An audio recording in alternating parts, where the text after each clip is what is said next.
ألهاكم التكاثر حتى زرتم المقابر كلا سوف تعلمون ثم كلا سوف تعلمون كلا لو تعلمون علم اليقين لترون الجحيم ثم لترونها عين اليقين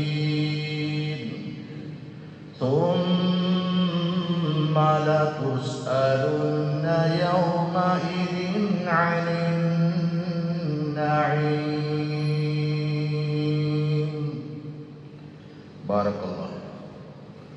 بارك الله لنا ولكم في القرآن العظيم.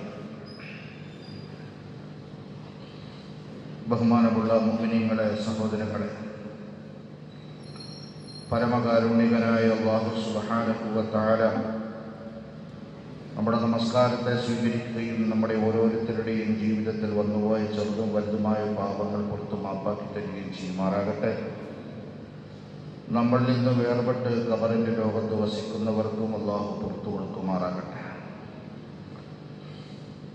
അൽഹംദുലില്ലാഹ്, ഇന്ന് നമ്മൾ കേൾക്കുന്ന സൂറത്ത് തക്കാത്തുർ. തക്കാത്തുർ എന്ന് പറഞ്ഞാൽ തഫാഹുർ, പെരുമ നടിക്കുക, ഫഖ്ർ നടിക്കുക, സമ്പത്തിൻ്റെ പേരിൽ, സന്താനത്തിൻ്റെ പേരിൽ ആളുകളുടെ ഇടയിൽ പെരുമ നടിക്കുക. ഇതാണ് സൂറത്തിൻ്റെ നാമം. ഈ സൂറത്ത് അവതരിക്കുന്നത് മക്കയിലാണ്. 8 ആയത്തുകളാണ് ഈ സൂറത്തിൽ ആകെയുള്ളത്. ഈ സൂറത്ത് അവതരിക്കാനുണ്ടായ ഒരു പശ്ചാത്തലമുണ്ട്. അതായത് മദീനയിലെ 2 കബീലകൾ, അൻസാരികളുടെ ഇടയിൽപ്പെട്ട 2 കബീലകൾ, ബനു ഹാരിസ, ബനുൽ ഹാരിസ്. അങ്ങനെ 2 കബീലകൾ,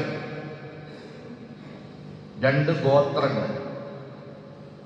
ഈ 2 ഗോത്രങ്ങളിൽപ്പെട്ട ആളുകൾ ദൈനംദിനം പരസ്പരം അവരുടെ സന്താനങ്ങളെപ്പറ്റി, കുടുംബ പരമ്പരയെപ്പറ്റി, സമ്പത്തിനെപ്പറ്റി ഒരു വിഭാഗം മറുവിഭാഗത്തിനോട് പെരുമ നടിച്ചുകൊണ്ട് പറയും. ഇതേപോലെ തന്നെ മറ്റൊരു വിഭാഗവും വെറുതെ വിടില്ല. അവരും പറയും, ഞങ്ങളുടെ ഇന്ന ആളുകൾ, ഞങ്ങൾക്ക് ഇന്ന സമ്പത്തുകൾ എന്ന് പറഞ്ഞ് അവരും മത്സരിക്കും. അങ്ങനെ 2 കൂട്ടരും ഏറെ കാലം ഇങ്ങനെ മത്സരിക്കും. അങ്ങനെ മത്സരിച്ച് അവസാനം ജീവിച്ചിരിക്കുന്നവരെല്ലാം തീർന്നു. ഇനി ആരെയും പറയാനില്ല. പറയാനുള്ളവരെല്ലാവരെയും പറഞ്ഞു. മക്കളെ പറഞ്ഞു, മക്കളുടെ മക്കളെ പറഞ്ഞു, വാപ്പാരെ പറഞ്ഞു, അങ്ങനെ കൂട്ടുകുടുംബാദികളെ പറഞ്ഞു. എല്ലാവരെയും പറഞ്ഞു തീർന്നു കഴിയുമ്പോൾ അവരവസാനം എവിടേക്ക് പോകും? ഖബർസ്ഥാനിലേക്ക് പോകും, മക്ബറയിലേക്ക് പോകും. അവരെ പൂർവികന്മാരെ അടക്കം ചെയ്യപ്പെട്ടിരിക്കുന്ന ഇടങ്ങളിലേക്ക് പോകും. എന്നിട്ട് ആ ഖബറിൽ കിടക്കുന്ന ആളുകളെ ചൂണ്ടിക്കാണിച്ചു കൊണ്ടിട്ട് അവരുടെ പേരിലും അവർ പെരുമ നടിക്കും. തായി കിടക്കുന്ന ആരാണെന്ന്, എൻ്റെ ഉപ്പുപ്പയാണ്, അദ്ദേഹം ആരായിരുന്നു, നാട് ഭരിച്ച ആരാണ്, ഗോത്രം ഭരിച്ച ആളായിരുന്നു, ഇങ്ങനെയായിരുന്നു എന്ന് പറഞ്ഞുകൊണ്ടിട്ട് നിങ്ങൾക്ക് എന്തിരിക്കുന്നു എന്ന് പറഞ്ഞുകൊണ്ട് മറ്റുള്ളവരെ വെല്ലുവിളിക്കും. അവരും അപ്പുറത്ത് കിടക്കുന്ന ഖബറാളിയെ ചൂണ്ടിക്കാണിച്ചു കൊടുത്തിട്ട് പറയും, ഇത് ഇന്ന ആളാണ് എന്ന് പറഞ്ഞുകൊണ്ട്. ഇങ്ങനെ ഗോത്രത്തിൻ്റെ പേരിൽ, ആളുകളുടെ പേരിൽ, സമ്പത്തിൻ്റെ പേരിൽ, സ്ഥാനമാനങ്ങളുടെ പേരിൽ ഫഖ്ർ നടിക്കുകയും പെരുമ നടിക്കുകയും ചെയ്തിരുന്ന മദീനയിലെ 2 കബീലക്കാരുടെ വിഷയത്തിലാണ് ഈ ആയത്ത് ഇറങ്ങിയത് എന്നാണ് പറയപ്പെടുന്നത്. ഏതായിരുന്നാലും ചിലപ്പോഴൊക്കെ നമ്മൾ തോന്നിപ്പോകാറുണ്ട്, ഈ ജാഹിലിയത്തിൻ്റെ ഈ ചെറിയ അംശങ്ങൾ നമ്മുടെയൊക്കെ കൊച്ചു നാടുകളിലും നമ്മളുടെയൊക്കെ ഇടങ്ങളിലും ചിലപ്പോഴൊക്കെ നിഴലിച്ച് കാണാറുണ്ട്. നഅൂദുബില്ലാഹി, അല്ലാഹ് കാത്തുരക്ഷിക്കുമാറാകട്ടെ. പ്രിയമുള്ളവരെ, നമുക്ക് പെരുമ നടിക്കാനൊന്നുമില്ല. അതിലൂടെ നഷ്ടപ്പെടുന്ന ഒരുപാട് നഷ്ടങ്ങളുണ്ട്. അല്ലാഹു സുബ്ഹാനഹു വ തആല പറയുകയാണ്, അശ്അലകും ഹുബ്ബദ് ദുനിയാ വ നഈമഹാ വ സഹറതഹാ അൻ തലബിൽ ആഖിറതി വ ബതാഖിഹാ. ഇതിലൂടെ നഷ്ടപ്പെടുന്നത് എന്താണ്? ദുനിയാവിന്റെ സ്ഥാനമാനങ്ങളെ പറ്റി, അതിന്റെ അല്ലെങ്കിൽ മറ്റെന്തെങ്കിലും പറ്റിയൊക്കെ ഇങ്ങനെ ആളുകൾ പറഞ്ഞുകൊണ്ടിരിക്കും. പക്ഷേ യഥാർത്ഥ ലക്ഷ്യം മറന്നുപോകും. ലക്ഷ്യമാകുന്ന ആഖിറത്തിനെ മറന്നുപോകും. ആഖിറത്തിന് വേണ്ടി പണിയെടുക്കുന്ന സ്വഭാവം നഷ്ടപ്പെട്ടു പോകും. ആ ഖബറിനെ മറക്കും, ഹിസാബിനെ മറക്കും, മഹ്ശറയെ മറക്കും, സിറാത്തിനെ മറക്കും, മീസാനിനെ മറക്കും, സ്വർഗ നരകങ്ങളെ മറക്കും. അങ്ങനെ എല്ലാത്തിനെയും മറന്നുപോകും, വിസ്മരിച്ചു പോകും. ഒരു നാൾ ഹൽക്കിൽ പിടുത്തം വീഴും. അങ്ങനെ അയാളും ഈ ലോകത്തിനോട് വിട പറഞ്ഞു പോകും. അത്ര വലിയ തീരാൻ നഷ്ടമാണ് ഇതിലൂടെ ഉണ്ടാകുന്നത്. നഊദു ബില്ലാഹി, അല്ലാഹു കാത്ത് രക്ഷിക്കുമാറാകട്ടെ. അല്ലാഹു സുബ്ഹാനഹു വ തആല പറയുന്നു, അൽഹാകുമുത് തകാസുർ. പരസ്പരം പെരുമ നടിക്കുന്ന നിങ്ങളെ അശ്രദ്ധമാക്കിയിരിക്കുന്നു. അഥവാ ആഖിറത്തിനെ പറ്റി നിങ്ങളെ അശ്രദ്ധമാക്കിയിരിക്കുന്നു. ഹത്താ സുർതുമുൽ മഖാബിർ. നിങ്ങൾ ഖബറുകൾ സന്ദർശിക്കുന്നത് വരെ എന്ന് പറഞ്ഞാൽ ഖബർ സന്ദർശിക്കാൻ പോകുന്നതിനെ പറ്റിയല്ല ഈ പറഞ്ഞു. മരിക്കുന്നത് വരെ എന്നർത്ഥം. മരിക്കുന്ന സമയം വരെ ഇങ്ങനെ പെരുമ നടിച്ചുകൊണ്ട് ആളുകളുടെ ഇടയിലൂടെ ഇങ്ങനെ കഴിഞ്ഞുകൂടുക. മരിക്കുന്ന സമയം വരെ യഥാർത്ഥ ലക്ഷ്യമാകുന്ന ആഖിറത്തിനെ മറന്നുപോവുകയും ചെയ്യും. അങ്ങനെയുള്ളൊരു കൂട്ടരെ അള്ളാഹു ഓർമ്മപ്പെടുത്തുകയാണ്. കല്ലാ സൗഫ തഅലമൂൻ. സംശയം വേണ്ട, നിങ്ങളത് അറിയുക തന്നെ ചെയ്യും. സുമ്മ കല്ലാ സൗഫ തഅലമൂൻ. നിസ്സംശയം നിങ്ങൾ അത് തിരിച്ചറിയുക തന്നെ ചെയ്യും. നിങ്ങൾ സ്വയം അതിനെ തിരിച്ചറിയുക തന്നെ ചെയ്യും. അത് പറഞ്ഞാൽ അതിൻ്റെ ഗൗരവം എന്താണ് എന്ന് നിങ്ങൾ തിരിച്ചറിയുക ചെയ്യും. നിങ്ങൾ അതിനു വേണ്ടി ചിലവഴിച്ച സമയങ്ങൾ, അതിൻ്റെ വില എത്രയാണ് എന്ന് നിങ്ങൾ തിരിച്ചറിയുക തന്നെ ചെയ്യും. അതിലൂടെ നിങ്ങൾ ചവിട്ടി മെതിച്ച ആളുകളുടെ അന്തസ്സ്, അഭിമാനം, അതിൻ്റെ വില എന്താണ് എന്ന് നിങ്ങൾ തിരിച്ചറിയുക തന്നെ ചെയ്യും. അതിലൂടെ നിങ്ങൾക്ക് നഷ്ടപ്പെട്ടത് എന്തൊക്കെയാണ് എന്ന് നിങ്ങൾ ഒരു നാൾ തിരിച്ചറിയും. തീർച്ചയായിട്ടും നിങ്ങൾ തിരിച്ചറിയും. അല്ലാഹു സുബ്ഹാനഹു വ തആല പറയുകയാണ്, കല്ലാ ലൗ തഅലമൂന ഇൽമൽ യഖീൻ. നിസ്സംശയം നിങ്ങൾ ദൃഢമായ അറിവ് നിങ്ങൾ നേടിയിരുന്നുവെങ്കിൽ, നിങ്ങൾ ആഴത്തിൽ മനസ്സിലാക്കുകയും ചിന്തിക്കുകയും ചെയ്ത് നിങ്ങൾ അങ്ങനെയുള്ള അറിവ് നിങ്ങൾ നേടിയിരുന്നുവെങ്കിൽ, ലതറവുന്നൽ ജഹീം. നിങ്ങൾ ദുനിയാവിൽ ഇരുന്നുകൊണ്ട് തന്നെ നരകത്തീയെ നിങ്ങൾ നേരിട്ട് കാണുക തന്നെ ചെയ്യും. നിങ്ങൾ നേരിട്ട് കാണുക തന്നെ ചെയ്യും. നരകത്തിന്റെ ഭയാനകതയും ഭീകരതയും, അതിലെ കത്തിക്കലും ആളുകളുടെ ബഹളവും കരച്ചിലും കൂട്ടക്കരച്ചിലുകളും ഇതൊക്കെ നിങ്ങൾ നേരിട്ട് കാണുക തന്നെ ചെയ്യും. ثُمَّ لَتَرَوُنَّهَا عَيْنَ الْيَقِينِ. പിന്നെ നിങ്ങൾ തന്നെ ഉറപ്പായും അത് നിങ്ങൾ ഉറപ്പായിട്ട് നിങ്ങളുടെ കണ്ണുകൊണ്ട് കാണുക തന്നെ ചെയ്യും. നിസ്സംശയം ഈ പറയപ്പെടുന്ന ആഖിറത്തിന്റെ മുഴുവൻ വിഷയങ്ങളും നിങ്ങൾ നാളെ കണ്ടുകൊണ്ടിട്ട് കാണുക തന്നെ ചെയ്യും. അത് ഉറപ്പായിട്ടും കാണുക തന്നെ ചെയ്യും. നോക്കണേ, ഒരു വിഷയം അല്ലാഹു പറഞ്ഞിട്ട് ആ വിഷയത്തിനോട് തൊട്ടുടത്ത് അതിനെ ഗൗരവപ്പെടുത്തുന്ന എത്ര കാര്യങ്ങളാണ് ആവർത്തിച്ച് ആവർത്തിച്ച് അല്ലാഹു സുബ്ഹാനഹു വ തആല ഓർമ്മപ്പെടുത്തുന്നത്. പടച്ചവനൊക്കെ പറഞ്ഞാൽ മാത്രം മതിയായിരുന്നു. നിങ്ങൾ പെരുമ നടിക്കരുത്, അത് നിങ്ങളെ വല്ലാതെ നഷ്ടത്തിലാക്കി കളയും എന്ന് പറഞ്ഞ് അവസാനിപ്പിക്കാമായിരുന്നു പടച്ചവൻ. പക്ഷേ ആ സൂക്തത്തിൽ അള്ളാഹു ആവർത്തിക്കപ്പെടുന്ന വാചകങ്ങൾ നോക്ക്. കല്ലാ സൗഫ തഅലമൂൻ, സുമ്മ കല്ലാ സൗഫ തഅലമൂൻ, കല്ലാ ലൗ തഅലമൂന ഇൽമൽ യഖീൻ ലതറവുന്നൽ ജഹീം സുമ്മ ലതറവുന്നഹാ ഐനൽ യഖീൻ. എത്ര വാചകങ്ങളാണ് അള്ളാഹു അതിന് ചുവടെ ചേർത്ത് കൊടുത്തത് എന്ന് പറഞ്ഞാൽ അത്രമേൽ ഗൗരവമുണ്ട്. അവസാനിപ്പിക്കണം എന്നാണ് പറയുന്നത്. അവസാനിപ്പിക്കണം എന്നാണ് പറയുന്നത്. നമുക്ക് ഫഖ്ർ നടിക്കാൻ ഒന്നുമില്ല, നമുക്കൊന്നുമില്ല. നമ്മളെല്ലാവരും ഈ ലോകത്തിനോട് വിട പറയുമ്പോൾ വെറും ജഡമായിട്ടാണ് വിട പറഞ്ഞു പോകുന്നത്. ഒന്നുമില്ല.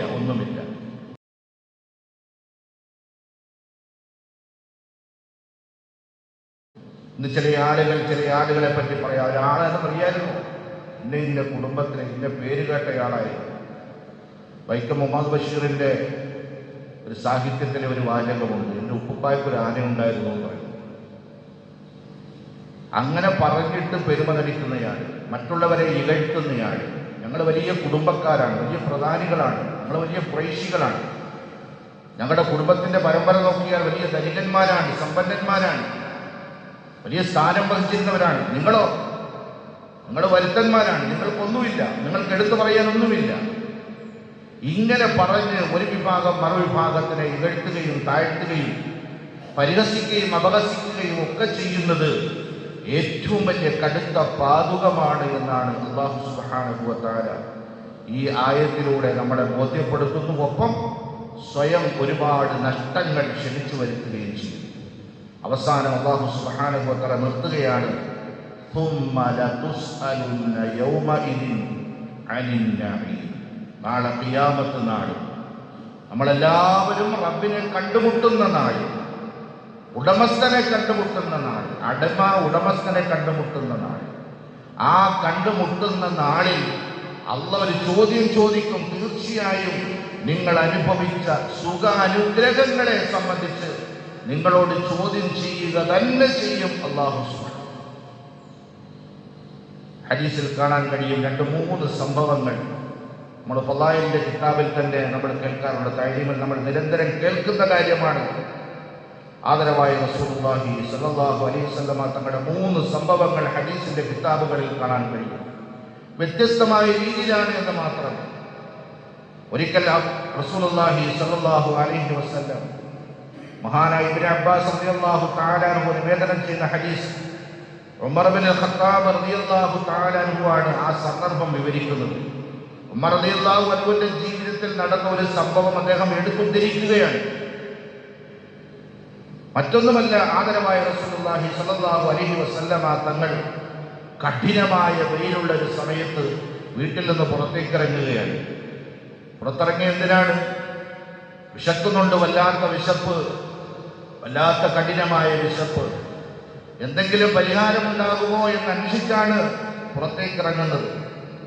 അങ്ങനെ പുറത്തേക്ക് ഇറങ്ങുമ്പോൾ ആരെ കണ്ടുമുട്ടുന്നു? അബൂബക്കർ സിദ്ദീഖ് റളിയല്ലാഹു അൻഹുവിനെ പള്ളിയിൽ വെച്ച് കണ്ടുമുട്ടുകയാണ്.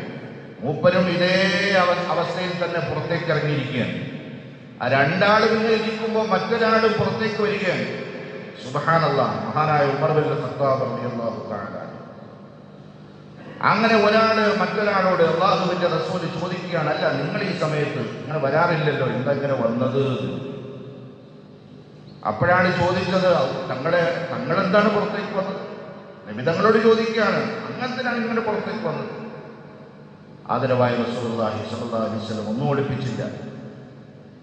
വീട്ടിലിരുന്നിട്ട് കിടന്നിട്ട് കടന്നു നോക്കി, ഇരുന്ന് നോക്കി, വല്ലാത്ത വിശപ്പ്, വയറനുസരിക്കുന്നില്ല, വല്ലാത്ത വിശപ്പ്. അതിന്റെ പേരിൽ ഇറങ്ങിയതാണ് ഇവിടെ. ഉടനെ 2 സഹാബാക്കളും പറഞ്ഞു, നബിയെ അങ്ങ് ഏതൊക്കെ കാര്യത്തിന്റെ പേരിലാണോ പുറത്തേക്ക് ഇറങ്ങിയത്? ആ ഒരു അവസ്ഥ തന്നെയാണ് ഞങ്ങൾക്കും ഉണ്ടായത്, ഞങ്ങളും അതുകൊണ്ടാണ് പുറത്തേക്ക് ഇറങ്ങിയത് എന്ന് പറഞ്ഞു. അങ്ങനെ അവര് തൊട്ടടുത്തൊരു സഹാബിയുടെ അടുക്കിലേക്ക് ചെല്ലുകയാണ്. സഹാബി അവിടെ ഇല്ല. സഹാബി വനിതയുണ്ട്, അവരുടെ ഭാര്യയുണ്ട്. നബി സല്ലല്ലാഹു അലൈഹി വസല്ലം തങ്ങൾ വീട്ടുകാരോട് സലാം പറഞ്ഞു. സലാം മടക്കലുണ്ടായില്ല. വീണ്ടും നബി സല്ലല്ലാഹു അലൈഹി വസല്ലം തങ്ങൾ സലാം പറഞ്ഞു. സലാം മടക്കലുണ്ടായില്ല. തിരിച്ചു നടക്കാൻ ആരുമില്ല എന്ന് പറഞ്ഞ് തിരിച്ചു നടക്കാൻ തുടങ്ങിയപ്പോ സഹാബി വനിത മറയുടെ പിന്നിൽ നിന്ന് വിളിച്ചു, യാ റസൂലല്ലാഹ്. നബിതങ്ങൾ ചോദിച്ചു, എന്തുകൊണ്ടാണ് നിങ്ങൾ മിണ്ടാതിരുന്നത്? പറഞ്ഞു, നബിതങ്ങളുടെ സലാം കൂടുതൽ കിട്ടാൻ വേണ്ടിയാണ്. അങ്ങ് സലാം പറഞ്ഞുകൊണ്ടേയിരിക്കുന്നു, ആ സലാം കൂടുതൽ കിട്ടാൻ വേണ്ടിയാണ് ഞാൻ മൗനം പാലിച്ചത് എന്ന് പറഞ്ഞു. സുബ്ഹാനല്ലാഹ്. എന്നിട്ട് ഇരിക്കാൻ പറയുന്നു. വീട്ടുകാരൻ പുറത്തേക്ക് പോയിരിക്കാൻ ഉടനെ വരുമെന്ന് പറയുന്നു. അങ്ങനെ അദ്ദേഹം വന്നു. വീടിന്റെ അരികിലുള്ള ഈന്തപ്പഴ തോട്ടത്തിൽ നിന്നും പഴങ്ങൾ പറിച്ചു. നബി സല്ലല്ലാഹു അലൈഹി വസല്ലം തങ്ങൾക്ക് കൊണ്ടുകൊടുത്തു, സഹാബത്തിന് കൊണ്ടുകൊടുത്തു, ശുദ്ധമായ വെള്ളം കൊടുത്തു, തണുത്ത വെള്ളം കൊടുത്തു. അവർ കുടിച്ചു, പഴങ്ങൾ തിന്നു. സുബ്ഹാനല്ലാഹ്. നബി സല്ലല്ലാഹു അലൈഹി വസല്ലം തങ്ങൾ രണ്ട് സഹാബാക്കളുടെ മുഖത്ത് നോക്കിക്കൊണ്ടിട്ട് പറഞ്ഞു, നമ്മളിപ്പോ വിശപ്പടക്കി, പഴം തിന്ന് വിശപ്പടക്കി, വെള്ളം കുടിച്ച് ദാഹമടക്കി. ഇതിന്റെ പേരിൽ നാളെ റബ്ബിന്റെ മുന്നിൽ ചോദ്യമുണ്ടാകും. ഇത് അല്ലാഹു ചെയ്തു തന്ന നിഅമത്താണ്. ഈ നിഅമത്തിന്റെ പേരിൽ തീർച്ചയായും അല്ലാഹു ചോദിക്കും, ഈ നിഅമത്തിന് എന്ത് നമ്മൾ ശുക്ർ ചെയ്തു എന്നല്ലേ. ثُمَّ لَتُسْأَلُنَّ يَوْمَئِذٍ عَنِ النَّعِيمِ. ചെറിയ നിസ്സാരമായ ഈ ഒരു അനുഗ്രഹത്തെ പോലും നാളെ അല്ലാഹു ചോദിക്കുമെന്ന് പറയുമ്പോൾ എന്റെയും നിങ്ങളുടെയും ജീവിതത്തിൽ എത്രമേൽ നിഅമത്തുകൾ ആസ്വദിച്ചുകൊണ്ടിട്ടാണ് എൻ്റെ പ്രിയമുള്ളവരെ നമ്മുടെ ഓരോ ദിവസവും നമ്മൾ കഴിച്ചു കൂട്ടിക്കൊണ്ടിരിക്കുന്നത്, നമ്മൾ മുമ്പോട്ട് പോയിക്കൊണ്ടിരിക്കുന്നത്. എന്ത് മറുപടിയാണ്, എന്ത് ശുക്റാണ്, എന്ത് നന്ദിയാണ് നമുക്ക് പടച്ചവനോട് കാണിക്കാൻ കഴിഞ്ഞിട്ടുള്ളത്. ചിന്തിക്കും. അള്ളാഹു എനിക്ക് നിങ്ങൾക്ക് മനസ്സിലാക്കാൻ തൗഫീഖ് നൽകി അനുഗ്രഹിക്കുമാറാകട്ടെ. അതിനോട് ഉപോത്ബലകമായി തന്നെ, അതിനോട് യോജിക്കുന്ന തന്നെ വേറെയും രണ്ട് സംഭവങ്ങൾ മറ്റ് സന്ദർഭങ്ങൾ നടന്നതായി ഹദീസിന്റെ കിതാബുകളിൽ കാണാൻ കഴിയും. നമ്മൾ കേട്ടത് പ്രധാനമായിട്ടും രണ്ട് വിഷയം. ഒന്നാമത്തെ വിഷയം, ജഹാലത്തിന്റെ കാലഘട്ടത്തിലുണ്ടായിരുന്ന ഒരു സംസ്കാരമാണ് ഫഖ്ർ നടിക്കുക, പെരുമ നടിക്കുക. അത് ഒഴിവാക്കണം. അതിലൂടെ നമുക്ക് നഷ്ടമാണുള്ളത്, കഷ്ടമാണുള്ളത്. രണ്ടാമത്തെ പാഠം, ചെറിയ നിഅമത്തുകൾ പോലും റബ്ബിന്റെ അടുക്കൽ ചോദ്യമുണ്ടാകുമെന്ന് പറയുമ്പോൾ അള്ളാഹു ചെയ്തു തന്ന നിഅമത്തുകളെ തിരിച്ചറിയുകയും അതിൻ്റെ പേരിൽ അള്ളാഹുവിനോട് നന്ദി രേഖപ്പെടുത്താൻ നാം കടമപ്പെട്ടവരും ബാധ്യസ്ഥരുമാണ് എന്ന് നമ്മൾ തിരിച്ചറിയുകയും റബ്ബുമായിട്ട് കൂടുതൽ അടുക്കാൻ നാം തയ്യാറാവുകയും ചെയ്യണം. അള്ളാഹു എനിക്കും നിങ്ങൾക്കും നല്ല തൗഫീഖ് നൽകി അനുഗ്രഹിക്കുമാറാകട്ടെ. അഊദു ബില്ലാഹി മിനശ് ശൈത്വാനിർ റജീം. ബിസ്മില്ലാഹിർ റഹ്മാനിർ റഹീം. അൽഹാകുമുത് തകാസുർ ഹത്താ സുർതുമുൽ മഖാബിർ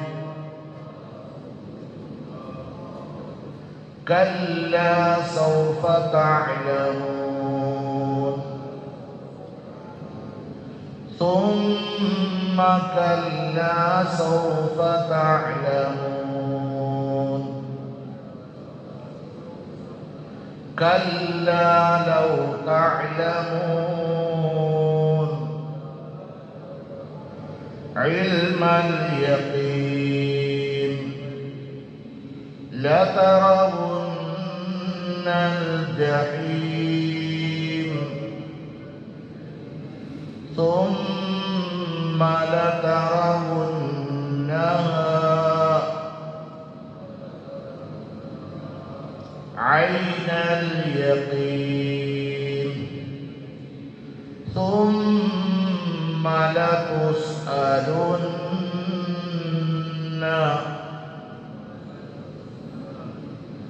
يومئذ عن النعيم. بارك الله لنا ولكم في القرآن العظيم ونفعنا وإياكم بالآيات والذكر الحكيم. سبحانك